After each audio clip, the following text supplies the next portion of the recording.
Morning everyone, Doc's back. Let me run a quick idea by you guys.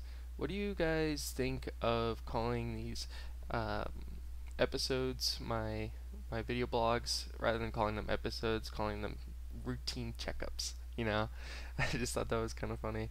It might be a little too gimmicky. It's a little corny, definitely corny. But I mean, I'm not gonna say it. I'm not gonna come on and say, well, here's another routine checkup with the doc. I already got the docs in. I think that's good enough.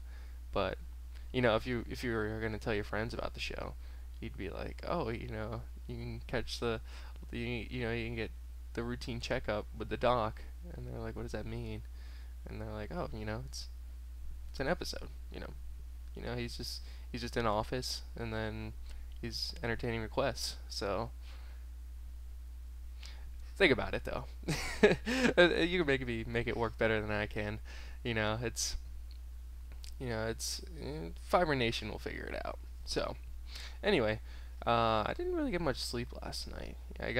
Some nights I get on these like trains of thought where they just keep rolling and rolling and rolling, and I just gotta lay there and be like, just forget about this until the morning. And I'm like, but I can't forget it because it sounds so like I gotta keep thinking about this.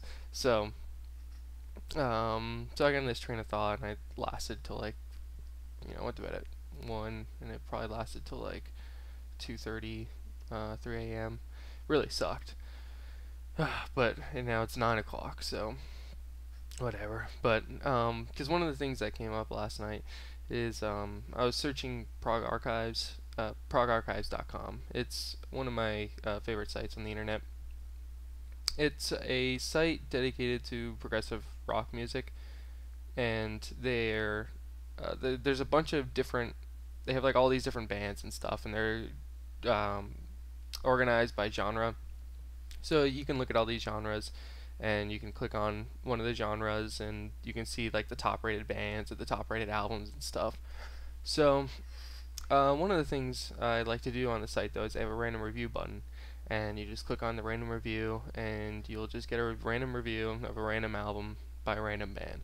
And so sometimes when I'm bored, I'll just click through there, or if I'm looking for a new band, I'll click through there and read reviews and just see like if something catches my eye or something. So um, I found this one band though, and this band's called Nagura Bunget. Probably misspelling or mispronouncing the hell out of that because they're this Romanian band, a Romanian black metal band. Ooh, spooky. But this one album here, OM. I can't pronounce any of the track names on this thing, but I came across this review though, and this review is done by the T is his name, the space T, and he's one of the special collaborators on the site. The way the site works is they have people who like write reviews all the time. So since they contribute most to the site, their reviews count more towards the site. And generally they have better written reviews, and this review is probably take up a page and a half in a Word document. But in any case, the one thing that caught my eye about this though is this one passage that I'm going to read you. Okay, so when Nagura Bunget is not blasting away with massive violence, they build enormous walls of sound with texture after texture, using keyboards and instruments like the panpipe, don't know what that is, to create a truly depressive, dark, ominous atmosphere that really belongs in the most obscure areas of the mind. When the music is not fast, it is slow, very slow, moody, and very sedative. So, that's the build-up, okay, for this next sentence that really sold me. It makes one feel insecure. That's kind of heavy. That's not enough though, as the keys the band chooses and the harmonies they prefer are always very effective in producing unrest. Okay, so we have insecure, unrest, we got ominous atmosphere, it's dark, it's truly depressive. Okay, so bring you back to this last sentence though, for this last part that just sells it. I'm gonna re-say it though, bring it back to the top. It makes one feel insecure as the keys the band chooses and the harmonies they prefer are always very effective in producing unrest and utter lack of hope. What? Utter lack of hope? That is insane. And it might be a little much. It probably is a little much. I'm actually trying to get this CD because I just had to I had to hear this because, it's obviously this is some sort of like spectacle or something to someone who doesn't normally listen to this music. They utter lack of hope. I don't listen to anything that's ever made me feel an utter lack of hope. But I need to I need to figure this out because um, one of the things that I feel about music is that mostly the saddest songs, or generally sad songs, are my favorite songs. And this is one of my trains of thought last night, is because I've always thought about this for years, and I've never really been able to really put my finger on like what it was about sad songs that I really liked.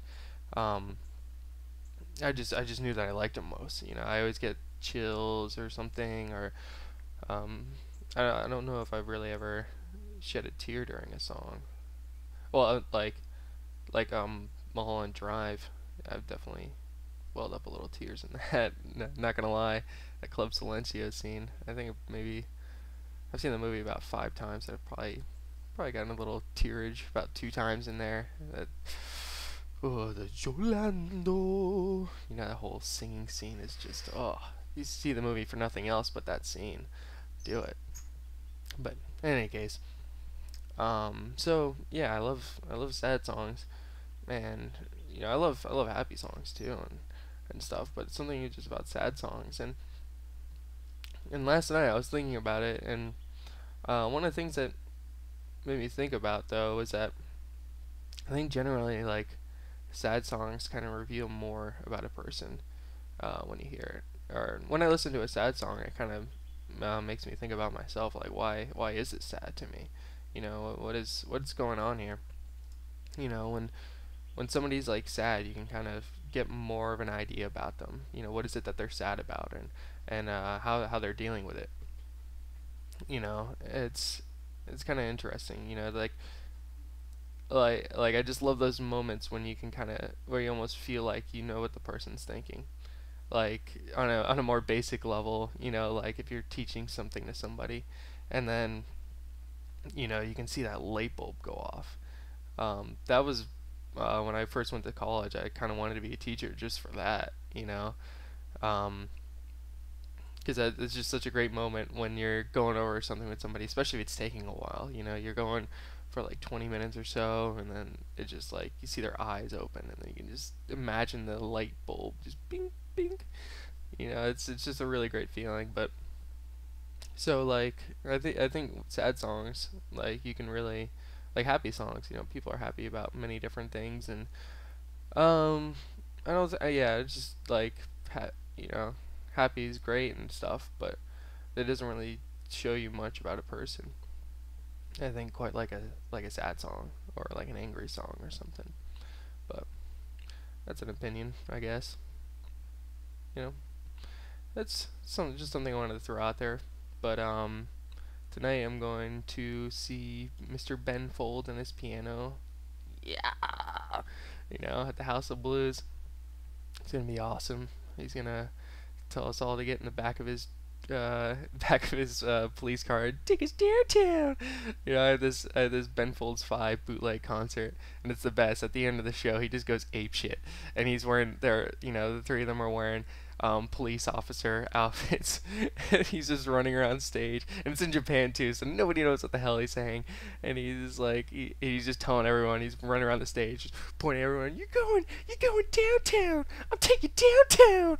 And he's got his billy club, and no, it's like a light stick or something, and he's just running on the stage. I just hope he just loses his shit, like when I see him. I don't think he will, but I hope he gets on stage and tell us that we're gonna get fucked in the ass like he did in that show.